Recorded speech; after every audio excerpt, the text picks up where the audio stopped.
make out just what sort of a place it was. Did you hear that? Right at the moment where the film's main character begins recounting the details of his long-repressed dream, the musical score turns from traditional major-minor tonality to a texture based primarily on the whole tone collection. I'm watching and listening to Alfred Hitchcock's 1945 film Spellbound with its incredible score by Miklos Rozsa. Film and television music often uses common scales like the melodic minor, octatonic, and hexatonic. But the whole tone scale, equally well known among musicians, is used much more sporadically in film music. As its name suggests, adjacent notes in the whole tone scale are separated by a whole tone, that's a distance of 2 semitones. There are 2 different whole tone collections, and each one has 6 notes from the full chromatic scale. Music theorists call them WT0 and WT1. In film and television music, they seem primarily to accompany dream sequences, so much so that Frank Lehman has remarked that the whole tone collection is a near obligatory signifier of dreams.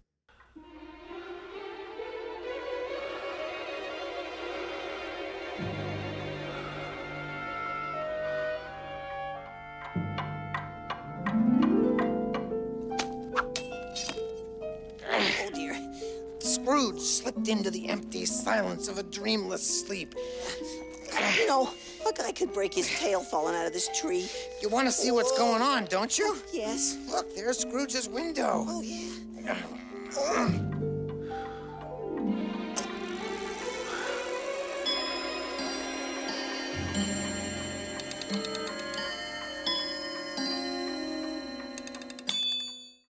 In this clip from Disney's 1992 film The Muppet Christmas Carol, we hear a particularly clear example of the whole tone collection as Ebenezer Scrooge, played by Michael Caine, drifts off to sleep. The music here ushers the audience into Scrooge's drifting state of consciousness. We can't tell whether the action that follows is real or a dream. This example of the whole tone collection is connected not only to sleep and dreams, but also to supernatural elements, specifically the ghost that is about to visit Scrooge. The supernatural, or at least the unnatural, is likely the second most common association for whole tone collections in film music, dating back to the 1930s with James Dietrich's score for The Mummy and Franz Waxman's score for The Bride of Frankenstein, and continuing through and beyond Elmer Bernstein's 1984 score for Ghostbusters.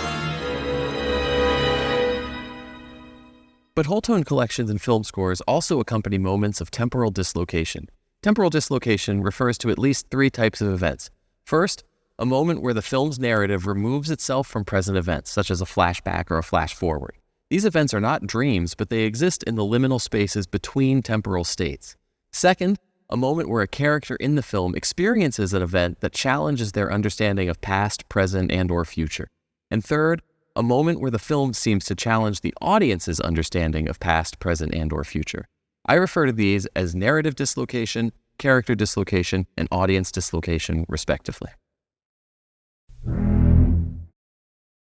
Large portions of John Williams' 1975 score for Universal's Jaws feature octatonic collections, but one of the film's pivotal scenes is underscored by music which is largely whole tone. The film's final act finds Police Chief Brody, scientist Matt Hooper, and the rugged local shark hunter Quint setting out on Quint's boat to find the shark that has been terrorizing the New England beach town of Amity Island. After breaking the tension with a drunken game of My Scar is Bigger Than Your Scar, Quint reveals that he was a survivor of the torpedoed World War II ship USS Indianapolis, and he tells a story of the horror of floating in the water, watching his shipmates being gradually devoured by sharks. Very first light, Chief. Sharks come cruising. So we formed ourselves into tight groups. You know, it's kind of like old squares in a battle, like you see in a calendar, like the Battle of Waterloo, and the idea was, shark comes to the nearest man, that man he start pounding and hollering and screaming. Sometimes the shark would go away. Sometimes he wouldn't go away. Sometimes that shark, he looks right into you, right into your eyes. You know the thing about a shark, he's got lifeless eyes, black eyes like a doll's eye. When he comes at you, he doesn't seem to be living until he bites you, and those black eyes roll over white, and then you hear that terrible high-pitched screaming. The ocean turns red, and in spite of all the pounding and the hollering, they all come in, they rip you to pieces. The whole tone music in this scene functions as narrative dislocation. Though the action takes place literally in the film's present time, the monologue is a reminiscence. Williams' use of the whole tone collection places Quint's 4-minute monologue in an uncomfortable space between past and present, and reveals that Quint's interest in killing this present shark is partially based on a desire for revenge from his past trauma.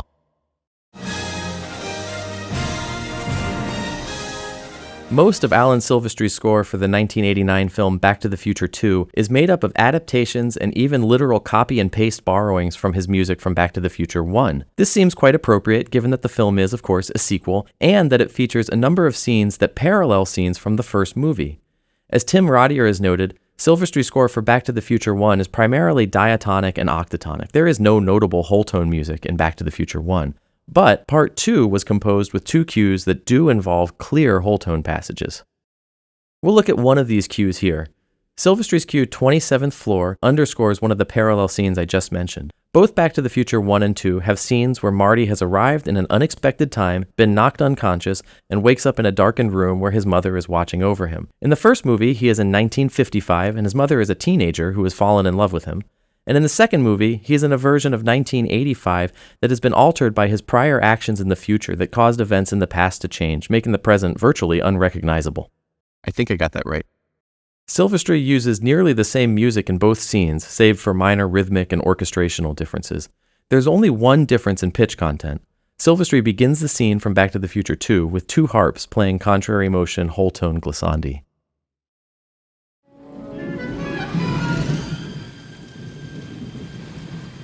Mom? Is that you? You're there now. Just relax.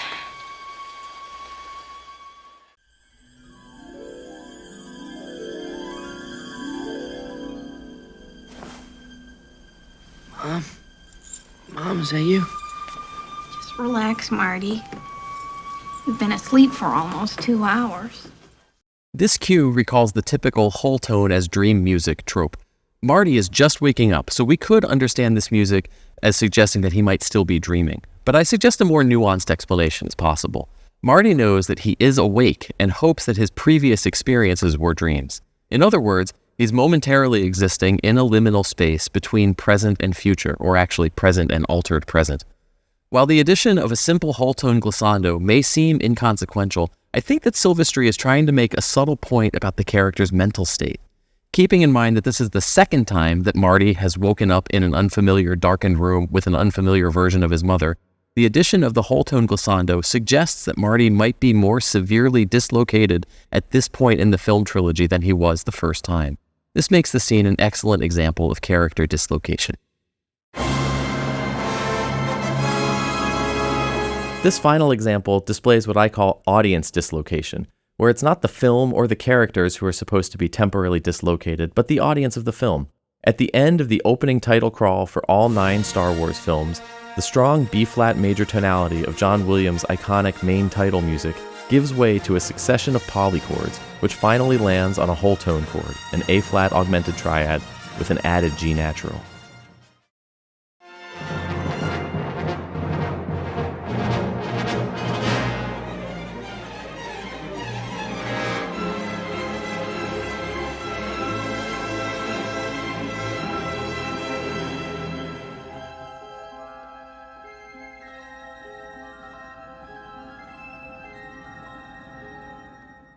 Though this sonority could be interpreted in a number of ways, I tend to hear it as an A-flat augmented triad with an extra note because of the piccolo melody that the chord supports. Though the piccolo melody is not completely whole tone, its overall shape emphasizes the notes C, B-flat, A-flat, E. The G is a quick decorative note both times it appears, which suggests that it's a non-harmonic tone and that the A-flat, C, E that supports it are chord tones. This A-flat augmented triad is a clear subset of the whole tone collection. And, not unlike our earlier example from Jaws, the whole tone sound is present here, even though the music is not 100% purely whole tone. This sonority is one of the very few moments of whole tone music in any of the 9 Star Wars films. I argue that this strongly marked aural moment completes a 3-step process of gradual dislocation for the 1977 audience of the film that we now know as Star Wars Episode 4. The first image on the screen was the 20th Century Fox logo, which featured Alfred Newman's fanfare. But the fanfare used in Star Wars was not recorded at the 1977 recording session for Star Wars. Instead, they used a 1954 recording of the fanfare from the movie River of No Return.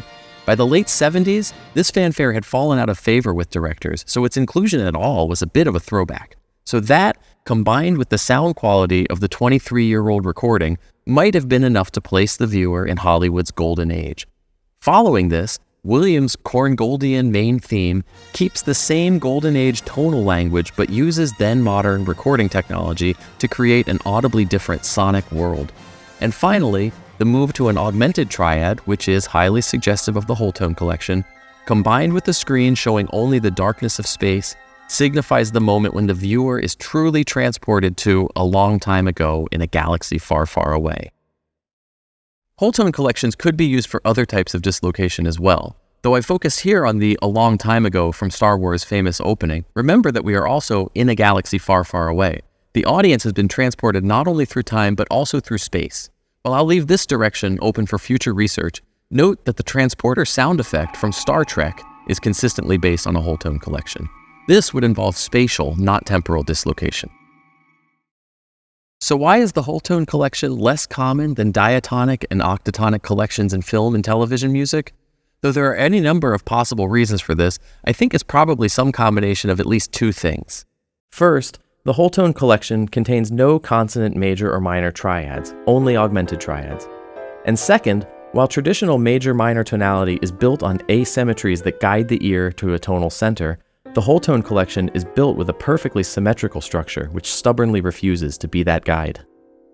Because of this, the Whole Tone Collection can create a disorienting effect. This is not unique to film music. In particular, 19th century Russian opera composers like Glinka and Rimsky-Korsakov turned to the Whole Tone Collection when this kind of effect was desired.